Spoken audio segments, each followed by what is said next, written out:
उन्हाळ्यामध्ये भूक तशी कमीच लागते, पण असे चटपटीत पदार्थ बघितले ना की आपसुकच भुकेची जाणीव होते. कारण पोटाला थंडावा देणारे पदार्थ उन्हाळ्यात खूप खावेसे वाटतात. म्हणूनच आपण दही वापरून केलेले 2 प्रकार करतोय, जे करण्यासाठी तुम्हाला स्वयंपाकघरामध्ये खूप वेळ उभं राहण्याची पण गरज नाही आणि खायला पण एकदम जबरदस्त जिभेची चव वाढवणारे. चला करूया मलाईदार असा कर्ड राईस आणि आसामी पद्धतीची चुकोनी.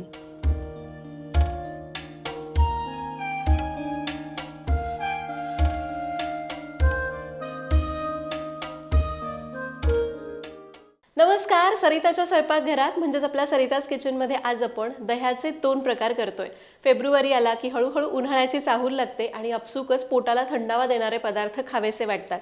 आज असे 2 पदार्थ तुमच्यासोबत शेअर करणार आहे, जे दुपारच्या वेळी खायला खूप भारी वाटतात.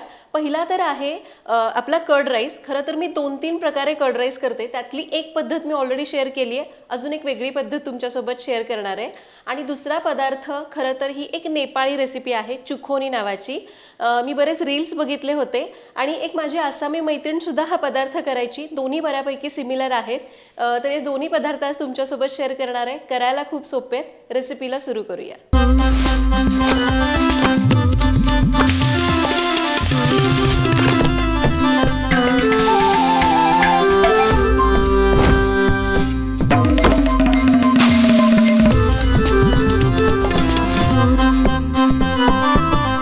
आपण करणार आहोत कर्ड राईस. कर्ड राईस खरं तर सगळ्यांना माहिती आहे, पण माझी एक वेगळी पद्धत तुम्हाला सांगते. तर त्यासाठीचं साहित्य बघू. तर इथं मी 1 कप शिजवलेला भात घेतलाय. हा भात तुम्ही आयत्या वेळी करून घेऊ शकता किंवा जर तुमच्याकडे भात उरलाय तर तो सुद्धा वापरू शकता. 1 कप शिजलेला भात, त्यासाठी पाव कप दूध, 2 टेबलस्पून दुधावरची साय जी मी फेटून घेतली आहे, अर्धा कप ताजं दही किंवा दह्याचं प्रमाण वाढवू शकता. त्याचसोबत लागेल 2 चमचे साजूक तूप, पाव चमचा मोहरी, पाव चमचा हिंग, थोडीशी सुकी मिरची, थोडासा कढीलिंब म्हणजे कढीपत्ता आणि चिरलेली कोथिंबीर. आता कर्ड राईससाठी एका भांड्यात घेऊयात शिजलेला भात. त्यामध्ये घालूया दही, दुधावरची साय. दुधावरची साय घालायची. खूप अशी मलाईदार मस्त असं कर्ड राईस तयार होतो. लहान मुलांसाठी करताना तर तुम्ही अशी पद्धत वापरा. दूध घालायचं आहे. जर तुम्हाला दूध वापरायचं नसेल, पाणी वापरलं तरीही चालेल. आता याला मिक्स करून घ्या. याला आपण मिक्स करून घेतलंय. त्यामधल्या सगळ्या गुठळ्या मोडून घेतल्या. आता याचा तडका करू. आता फोडणी पात्र गरम करायला ठेवलंय. त्यामध्ये घेऊयात साजूक तूप. अगदी 2 छोटे चमचे तूप घेतेय किंवा तुम्ही याऐवजी तेल वापरलं तरीही चालेल. तूप गरम झालंय. यामध्ये घालू मोहरी. मोहरी तडतडली की गॅस मी बंद करतेय. हिंग घालायचा, लाल सुक्या मिरच्या, थोडीशी कोथिंबीर, कढीपत्ता. हा तडका तयार झालाय. आता हा तडका दह्यावर घालायचा.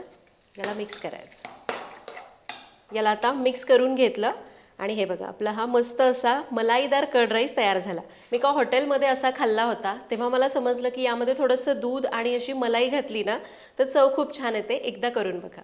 आता यावर आपण फक्त थोडीशी कोथिंबीर घालूयात आणि याला मिक्स करू. कर्ड राईस तयार झाला. आता चुकोनी करायला घेऊ. तर चुकोनीसाठी साहित्य काय लागणार आहे ते आधी सांगते. तर आपण घेतलं 1 कप दही. दही ताजं बघून घ्यायचं. त्यासाठी इथं उकडलेल्या बटाट्याच्या फोडी घेतल्यात. इथं जेवढं दही आहे ना तेवढंच मी बटाट्याच्या फोडी घेतल्या. साधारण 1 कप आहेत. असं म्हणायला गेला तर एक मोठा उकडलेला बटाटा आहे. त्याचबरोबर एक छोटा कांदा उभा पातळ कापून घेतलेला आहे. फोडणीसाठी आपल्याला लागणार आहे पाव चमचा मोहरी, पाव चमचा हिंग, थोड्याशा लाल सुक्या मिरच्या, 10 ते 12 मेथी दाणे, अर्धा चमचा हळद, चवीप्रमाणे मीठ, थोडीशी कोथिंबीर. आणि खरं तर याचा तडका मोहरीच्या तेलामध्ये केला जातो. तुम्ही करू शकता, पण मी आपलं रेग्युलर तेल वापरते.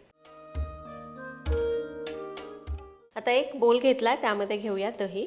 यामध्ये थोडंसं पाणी घालूया, साधारण 2 ते 3 टेबलस्पून. आणि हे दही गुठळ्या मोडत मोडत चांगलं फेटून घेऊ. हे थोडंसं पातळच करायचं, कारण हे अशा भातासोबत नुसतं खाल्लं जातं.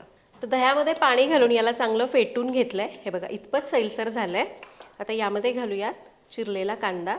तुम्हाला जर कांदा नको असेल ना, नाही घातला तरीही चालेल, पण छान लागतो. उकडलेल्या बटाट्याच्या फोडी, थोडीशी कोथिंबीर आणि चवीप्रमाणे मीठ. याला मिक्स करूया आणि याचा तडका करू. आता फोडणी पात्र गरम करायला ठेवलंय. त्यामध्ये घेऊया 2 टीस्पून तेल. आणि हे आपलं सरिताज किचनचं लाकडी घाण्याचं तेल आहे, जे शुद्ध पारंपरिक आहे. कोणतेही केमिकल्स यामध्ये वापरले जात नाहीत. एकदा वापरून बघा, ऑर्डर करण्याची लिंक डिस्क्रिप्शन बॉक्समध्ये दिलेली आहे. तेल तापलं आहे, यामध्ये घालू मोहरी. मोहरी तडतडली, गॅस बंद केला आहे. आता घालूया लाल सुक्या मिरच्या, हिंग आणि मेथी दाणं. याला थोडंसं परतून घेतलं. आता सगळ्यात शेवटी यामध्ये हळद घालायची आहे. याला मिक्स केलं. आता हा तडका यामध्ये घालू.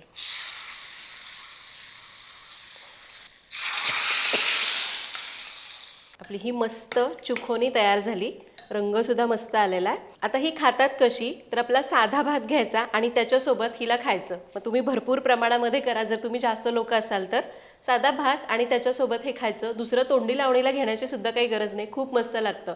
आपण कसं कढी भात वगैरे खातो, अगदी तसंच तुम्ही ही चुकोनी आणि भात खाऊ शकता. कच्चा कांदा आवडत असेल तर वापरा, नाही आवडत असेल नाही वापरला तरी चालेल, पण खूप मस्त लागतो. तर अशा प्रकारे आज आपण इथं उन्हाळ्यासाठी दह्याचे 2 प्रकार केले. एक आपला मलाईदार असा दही भात म्हणजे कर्ड राईस, आणि दुसरी ही चुकोनी, जी फक्त भातासोबत खाल्ली जाते. डायजेशनला उन्हाळ्याच्या दिवसामध्ये खूप मदत करते.